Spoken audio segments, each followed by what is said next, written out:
ቆራጥ አባት የሆኑት በምክራቸው እምናቃቸው የሃይሚ አባት ጋሽዬ ከባድ የሆነ ቁጣን ስለ ፍፄ ተናግረዋል። የእውነት የሚያስደስት ነገር ነው በቀጣይ ጊዜያት የምንመለከተው። ፍፄን በተመለከተ ጋሽዬ የተናገሩት ነገር እጅግ የማይጠበቅ የማይታሰብ ሆኗል። ከዚህ በፊት ፍፄ ያደረገው ሌላ ሴራም አውጥተው ተናግረው ይሄ ልጅ ከልጆቼ አይኑን ካላነሳ ከልጆቼ ካራቀ አለቀውም ሲሉ ከባድ ማስጠንቀቂያቸውን አስተላልፈዋል። ፍፄ ከወራት በፊት ሃይሚና ብሩኬ ላይ ምን አይነት በደል እንደፈጸመ ጋሽዬ ያስተላለፉትን መልእክት እንዲሁም ደግሞ የተሰሙትን ሚስጥራዊ መረጃዎች በዝርዝር አሰማችኋለሁ። እባካችሁ የዛሬ ቪዲዮ ብዙ ሰው ጋር እንዲደርስ ፈልጋለሁ። እናንተም ይህንን የደረሰኝን መረጃ እንድትሰሙት በአክብሮት እጋብዛችኋለሁ። አንድ ምርቃትን አስቀድሜ ልመርቃችሁ ውድ ሀገሬ ልጆች፣ የኔ ቪዲዮም ተከታታዮች። እኛ ሰዎች የምንባል ጠላቶቻችንን በደንብ እናውቃለን። ጠላቶቻችንም እኛን እንዳይጎዱን በደንብ ነቅተን እንጠብቃለን።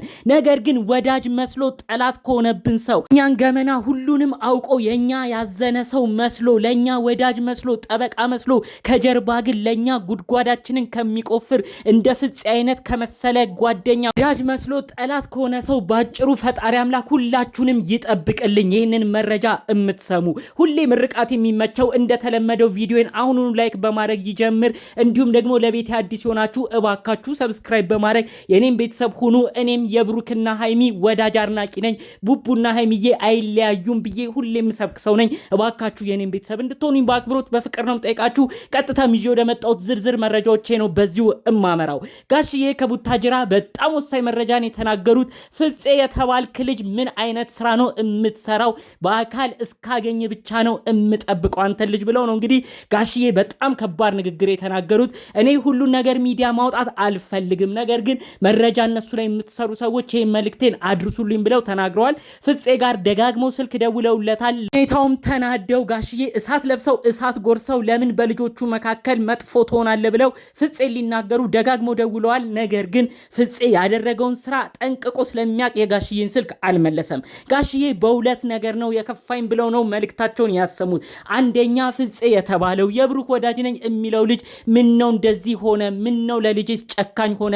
ምን ነው የሃይሚዬስ ጠላት ሆነ? እንደው ሃይሚን ባያከብር ባይፈራ እኔን አባቷን አከብረኝም ወይ? እንዴት እኔንስ አይፈራም? እንዴት ነው የንቀቱ ንቀት ጭራሽ ብሩክን ለሌላ ሴት አሳልፎ የሚሰጠው? ፍፄ የተባለው ልጅ እንኳን በሃይሚ እጅ አይደለም ከኔ እጅ አልበላም አልጠጣም ወይ? እኔ እንደ ልጄ አላየውም ነበር ወይ? እንዴት ቢያስብ ነው ልጄን እንደዚህ ለመጉዳት ቆርጦ የተነሳው ብለው በፍፄ ተናደዋል። መልእክታቸውንም አስተላልፈዋል።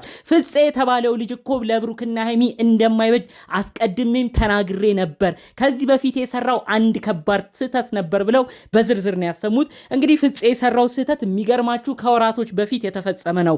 ማነው ልብ ብሎ የሚያስታውስ ይህንን አሁን የምነግራችሁን ሚስጥርና መልእክት? ከወራቶች በፊት እዩ የተባለች ግለሰብ ብሩክ አስረግዞኛል፣ ከብሩክ አርግዣለሁ፣ ወደፊት ከብሩክም ልጅ አለኝ ብላ መታ ሚዲያውን ስትቀውጠው ነበረ።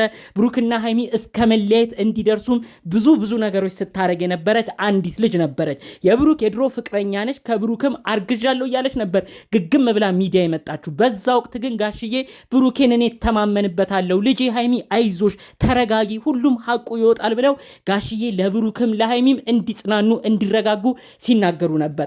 በዛ ወቅት ግን ፍፄ አንድ ትልቅ ስህተት ሰርቷል። ከጀርባ በመሆን እዩ የተባለችውን ልጅ በማናገር ብሩክ 300 ሺህ የገባበት ወቅት ይመስለኛል 300 ሺህ ነው የሆነ ድል ያረገበት የሰብስክራይበር ይሁን የቲክቶክ አላቅም የሚከበርበት ፕሮግራም ነበረ። ፎቶን አሁኑኑ እዚሁ ለጥፍላችኋለሁ። እዛ ፕሮግራም ዝግጅት ላይ ታዲያ እዩ በዋና አስተባባሪነት ከፍፄ ጋር ነበረ አንድ ላይ ፕሮግራሙን ሲያስተባብሩ ብሩክን ሰርፕራይዝ እናድርገው እያሉ ሲሰሩ የነበረው። በዛ ወቅት ብዙ ኦዲየንስን በጊዜው ተናዷል። እንዴት ነው ፍፄ አንተ የብሩክ ጓደኛ አይደለህ ሆይ? ከዩ ጋር እንዴት እንደዚህ ትሰራለህ? ብለህ ሃይሚ በሌለችበት ጭራሽ ከዩ ጋር ተመካክረ እዩና አንተ ሆናችሁ እንዴት ነው ብሩክን ሰርፕራይዝ የምታረጉት ብለው ብዙ ሰው ተናዶ ነበር። ታዲያ ያንን ጊዜ በማስታወስ ነው ጋሽዬ እኔ እኮ አስቀድሜ ይሄንን ልጅ እጠራጠረው ነበር ቀደም ብሎ እዩ ከተባለችው ልጅ ጋር ከርጉዟ ልጅ ጋር ሆኖ አንድ ላይም በመምጣት ብሩክን ሰርፕራይዝ እናረጋለን ለብሩክ እንደዚህ እናረጋለን ለብሩክ እንደዚህ እንሆንለታለን እያለ ብዙ ነገር ሲያረግ ነበር ሃይሚን በዛ ብሽቅ ብላ አንዳንድ ነገር በወቅቱ ነግራኛለች ብለው ነው እንግዲህ የሃይሚ አባት ጋሽዬ ተንትነው የተናገሩት ይሄ ልጅ አሁንም ድጋሜ እኛ ቤት ላይ ሌላ ችግር እያመጣ ነው ቆራጥ መሆን ያስፈልጋል እኔ ይሄን ልጅ በአካል እስካገኘው ነው የምፈልገው ብለው ነው እንግዲህ ጋሽዬ በዝርዝር የተናገሩት ጋሽዬ እንግዲህ በአካል ካገኙት በኋላ ቀጥታ ፊት ለፊት አይኑን እያዩ ሁለት ነገር ሊጠይቁት እንደሚፈልጉም ነው በዚሁ የተናገሩት አንደኛ በዋነኝነት ሊጠይቁት የፈለጉት ከልጄ ሃይሚ እጅ አልበላህም አልጠጣህም ወይ ልጄ ሃይሚ ምን በድላህ ምን አስቀይማህ ነው ብሩክ ፍቅረኛዋን ብዙ አመት አብረው የኖሩትን ፍቅረኛዋን እንዴት ለሌላ ሰው አሳልፈ ልትሰጥ ፈለግ ምን አስቀይማ ነው ሃይሚ ብዬ እኔ ቀጥታ አይኑን እያየው መጠየቅ ፈልጋለሁ ሁለተኛ ለምንድነው በልጆቹ ላይ ተንኮል የሚያስበው ብሩክንስ አይፈልገውም ወይ እውነት ለጓደኛው ተቆርቁሮ ነው ወይ የሚለውን ማወቅ ፈልጋለሁ ሁለቱን ጥያቄ በአካል እጠይቀዋለሁ አፋጥጠዋለሁ ነው ያሉት አለበለዚያ ግን እኔ በቀጥታ አዲስ አበባ ሄጄ ብሩክና ሃይሚን እለምናቸዋለሁ ከእንግዲህ ጓደኛ እንዳያምኑ ጓደኛ በህይወታቸው እንዳያስገቡ ዝርዝር አርጌ እያንዳንዱን አስጠነቅቃለሁ ብለው ነው እንግዲህ ጋሽ የተናገሩት እንግዲህ ፍፄ ስልክ እንዲመልስ አሁንም ቢሆን መልእክታቸውን እያሰሙ ነው ስልክ ከመለሰ በኋላ ራሱ በአካል ሄደው እንደሚያናግሩት አሁንም ለእያንዳንዱ ላደረገው ነገር ትክክለኛ መልስ ከነ ምክንያቱ እንዲያስቀምጥም ጭምር ነው ጋሽ የሚፈልጉት ቆራጥ የሆነ አቋም ነው የወሰዱት ካለበለዚያ ግን እኔ ብሩክን አምነዋለሁ እወደዋለሁ ብሩክን ምንን ያምነኛል እንዳባት የሚያየኛል ብሩክን ነው ማስጠነቀቀው ከእንደዚህ ከመጥፎ ልጅ ራቅ ብዬ ብሩክን ነው የምናገረው ብለው ነው እንግዲህ ጋሽዬ መልእክት ያስተላለፉት የሚገርም ነው ጋሽዬ ያስታወሱትን ነገር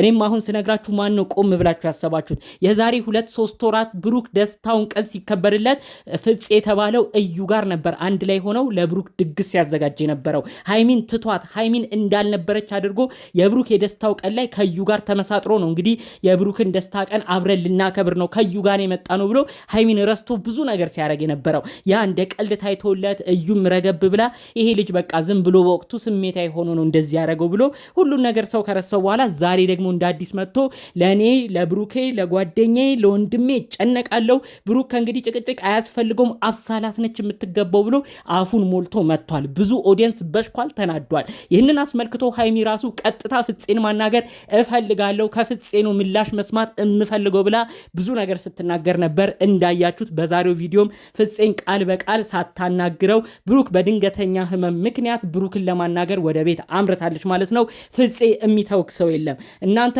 ብትጋቡ ብትናገሩኝም ለብሩክ የሚሆነውን ሰው አውቃለሁ ብለ አንተም ተጋብታል እባክህ ፍፄ እንደ ድሮ ሁንልን የድሮ ጸባይክ ደስ የሚል ነበር የድሮ ጸባይክ ለሃይሚ እንኳን እጅግ የምትራራ እጅግ የምታስብላት ብዙ ነገር የምትመክራት ወንድሟ ነበር ዛሬ ምን ቀይሮክ ነው ለአብሳላት ያደላው ዛሬ ምን ቀይሮክ ነው ሃይሚን በውስጥ እንኳን ሳታማክራት እውነት ቆርጦልሻል ወይ ጓደኛዬ ብሩክን ለሌላ ሰው አሳልፌ ልስጥ ወይ እውነት ያንቺ ነገር አብቅቷል ወይ ብለ ሃይሚን በስርዓት እንኳን ሳትጠይቅ እንዴት የገዛ ጓደኛህን ለሌላ ሴት አሳልፈ ትሰጣለህ ከሃይሚ እጅ አልበላህም አልጠጣህም በዓላት ሲሆን ብቻህን አቱን ፍፄና ከኛ ጋር አሳልፍ ብላ አልጠራችም እነዛ ሁለታዎች ሁሉ ተረስተው ነው ዛሬ አንተ ለአብሳላት ብሩክን የምታመቻቸው ከዛ አልፎ ተርፎ ከአባቷ እጅ እስከ ጋሽዬ ጥሩ መስተንግዶ አልተደረግልህም ቡታጅራ ስትመላለስ እንዴት አባቷን እንኳን ምን ይሉኛል ብለ አላሰብክም በአጠቃላዩ ቡታጅራ ያለ ሰውም አዝኖብሃል አባትየውም ቃል በቃል ማስጠንቀቂያና መልእክታቸውን አሰምተዋል መልስ እንድትሰጣቸውም እየጠበቁ ይገኛል አለበለዚያ ግን ብሩክም ሃይሚም አንተን እንዲያርቁ አንተ ከባድ ሰው ስለሆንክ ከነሱ ህይወት እንድትወጣም ሁለቱን ሊያስጠነቅቁ ተዘጋጅተዋል ከዚህ ሁሉ በፊት ግን ላረከው ነገር ይቅርታ ጠይቀህ እውነት ብሩክና ሃይሚን የምትወድ ከሆነ ጋሽዬም ማስከፋትህንም አውቀ ሁሉንም ነገር እንዲረጋጋ አድርገ ጋሽዬም ካሉበት ንዴት ረገብ ብለው ብሩክና ሃይሚ በቃ ይቅርታ አድርጉለት ብለው ለፍፄ ለአንተ ጥሩ ነገር እንዲገጥምህ እሳቸውም እንዲያስማሙልህ የተቻለህን አድርግ ከዛ ሁሉ በፊት ግን አንተ ይቅርታ ስትጠይቅ ነው ጋሽዬም ልባቸው የሚራራው እንግዲህ ጠቅለል ባለ መልኩ ዛሬ ይዤላችሁ የመጣሁት የሃይሚ አባት ከቡታጅራ ሆነው እጅግ ስሜታዊ በመሆን ጭምር ልጃቸውን ሃይሚን እንዲሁም ብሩክን በተመለከተ ስለ ፍፄ የሚያስተላለፉትን መልእክት ነው ዘርዘር ባለ መልኩ ያሰማዋችሁ አሁንም ቢሆን የብሩክና ሃይሚ ኦዲየንስ ሆናችሁ ብሩክና ሃይሚ ተለያይተው አይለያዩም አሁንም ቢሆን ከጎናቸው ነን ጠቅለል ባለ መልኩ የሚያሰማውት መረጃ ይሄን ይመስል ነበር እናንተስ ስለ ጓደኝነት ግን ምን አይነት ሐሳብ አስተያየት አላችሁ ፍፄንም አስመልክታችሁ እንዲሁም በአጠቃላይ እናንተም ሐሳባችሁን ብታሳውቁኝ ደስ ይለኛል። ኮመንት ላይ አስቀምጡልኝ ለማለት ፈልጋለሁ። ጠቅለል ባሉ መረጃዎች ይዤ የመጣሁት ይህን ይመስል ነበር። በሌሎች ቪዲዮዎቻችን እስክንገናኝ ሰላሙን ሁሉ ተመኘውላችሁ። ሰላም